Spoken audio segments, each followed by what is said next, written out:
ছাদ বাগান থেকে যে আমরা শুধু ফ্রেশ ফ্রেশ সবজি পাই সেটা কিন্তু না। ছাদ বাগান কিন্তু আমাদের এত আনন্দ দেয়, আমাদের মনটাকে কিন্তু ভালো রাখে। যে যাই বলুক, যত মন খারাপ হোক, ছাদে যখন আমরা যাই মনটা কিন্তু ভালো হয়ে যায়। আজকেও আমাকে এক আপু ফোন দিচ্ছে, আপুর সাথে আজকেই প্রথম কথা হয়েছে। তো আপু বলতেছে, আপু আমার মানে ফ্যামিলির যা আছে যত কিছু মন খারাপ যাই থাকুক না কেন, যখন ছাদে যাই আমার কিচ্ছু মানে কোনো কিছু মনে থাকে না, মনটা একদম ফ্রেশ হয়ে যায়। আসলেই কিন্তু সত্যি মানে ছাদে যে আমরা কাজ করি আমাদের শরীর ভালো থাকে, আমরা ফ্রেশ ফ্রেশ সবজি পাই, আমাদের মনটাও কিন্তু একদম ভালো থাকে। গাছগুলো যখন দেখি, সবজি যেমন ইচ্ছা তেমন হোক, এত সুন্দর গাছপালা যখন দেখি মনটা কিন্তু এমনিতেই ভালো হয়ে যায়। আবার যখন ছাদের কিছু জিনিস গিফট পাই সেটা তো খুবই আনন্দের বিষয়। এটা হচ্ছে আমাকে টাঙ্গাইলের আপু দিয়েছে, এই লাউ, ইন্ডিয়ান লাউয়ের বীজ। তো আপু হচ্ছে ক্যান্সারের পেশেন্ট। আপু সবসময় হচ্ছে ইন্ডিয়াতে ট্রিটমেন্টে যায়, চেক আপে যায়। তো আপুর সাথে আমার পরিচয় হচ্ছে গত বছর। আপু একদিন আমার বাসায় এসেছিল, মানে মানে সময়টা কাটানোর জন্য। আপুর দুই মেয়ে হচ্ছে সিলেট থাকে। আপুর বড় মেয়ে ডাক্তারি পড়ছে।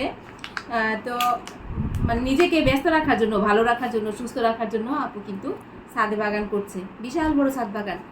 আর অনেক সবজি হয় আপুর বাগানে। আপু সেই ছাদ বাগান করছে দেখে, মানে আমারটা দেখে পরে আমাকে বলছে, আপু আমি একটা পেজ খুলবো। পরে আপু একটা পেজ খুলছে, ভাড়াটিয়ার ছাদ বাগান, আমার কাছ থেকে আমাকেই বলছে। কিন্তু মানে এটা আমার ভালো লাগছে যে আপু আমাকে মানে বিশ্বস্ত ভাবছে, ভেবে কিন্তু আমাকে বলছে বা কথাগুলো যাই বলছে।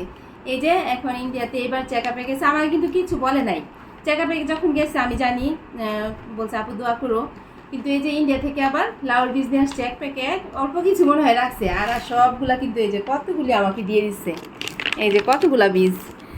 তো আমার তো এতগুলা লাগবে না, অল্প অল্প করে কিছু আপুকে দিব। আপু তোমরা কিন্তু আবার সবাই যে বসো না, কারণ এইখানে কিন্তু মানে যতগুলা বীজ আছে, ধরো আমি কিছু রাখবো, আমার যেটুকু প্রয়োজন আমি রাখবো, আর বাকিগুলো আমি গুনেই 4টা 5টা করে যতজনকে দেওয়া যায় আমি ততজনকেই দিব, এখান থেকে দিয়ে দিব। তাহলে হচ্ছে কি এক এক করে আবার আস্তে আস্তে সংখ্যাটা বাড়তে থাকুক। কারণ ইন্ডিয়ান এই লাউটা এই যে শুধু দেখি, এমনিতেই দেখি, এখন কতটুকু হবে আমি জানি না, আল্লাহ ভরসা। আপু তো একদম মন থেকে নিয়ে আসছে, বলে না মন থেকে কিন্তু কোনো কিছু করলে সেটা খুব সুন্দরই হয়, ভালো হয়। মানে আল্লাহ কিন্তু সবার মনটা বুঝতে পারে। তো এই যে আপুরে অনেক অনেক ধন্যবাদ। আপুর পেজের নাম কিন্তু হচ্ছে ভাড়াটিয়ার ছাদ বাগান। আপু শুধুমাত্র তার মনটাকে ভালো রাখার জন্য, শুধু আপুর ভাইয়া থাকে, তো তা নিজেকে ব্যস্ত রাখার জন্য হচ্ছে এই ছাদে বাগান করে। বেশ সুন্দর সবজি কিন্তু হয়, আমাকে সব দেখায়, আবার ছবি পাঠায়। তো এই যে আরও কতগুলো বীজ রয়ে গেছে, এই যে বীজ একদম ইন্ডিয়া থেকে আনা। পাপি আপু কিন্তু আমাকে বেশ কিছু এবার ইন্ডিয়ান লাউর বীজ আর থাই লাউর বীজ দিয়েছে। আর আমার কৃষি গবেষণার এখানে তো বীজ আছেই, তার পাশাপাশি এবার সবগুলাই বসাবো, সবগুলাই মানে আমার এখানে বাগানে তো আর এর আগের অন্য কোনো ধরনের লাউ, মানে কৃষি গবেষণা লাউ ছাড়া অন্য কোনো বসাই নাই।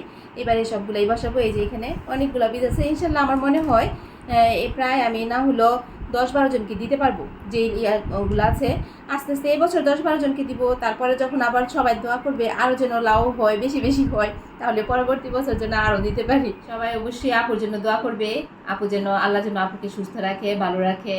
মানুষ মাত্রই মরণশীল, আমরা সবাই মারা যাব, কিন্তু আমরা যতদিন বাঁচবো, আমি তো বলি যে আল্লাহ আমি যতদিন বাঁচবো আমি যেন কারোর উপর ডিপেন্ড না হই, আমাকে তুমি সুস্থ রেখো, সুস্থ অবস্থায় আল্লাহ নিয়ে যেও।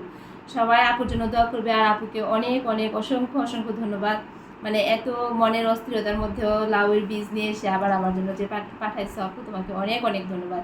তোমার জন্য অনেক অনেক দোয়া রইলো। আর আমার সকল আপু তোমরাও কিন্তু আপুর জন্য অনেক অনেক দোয়া করবে, আপুকে যেন আল্লাহ ভালো রাখে, সুস্থ রাখে।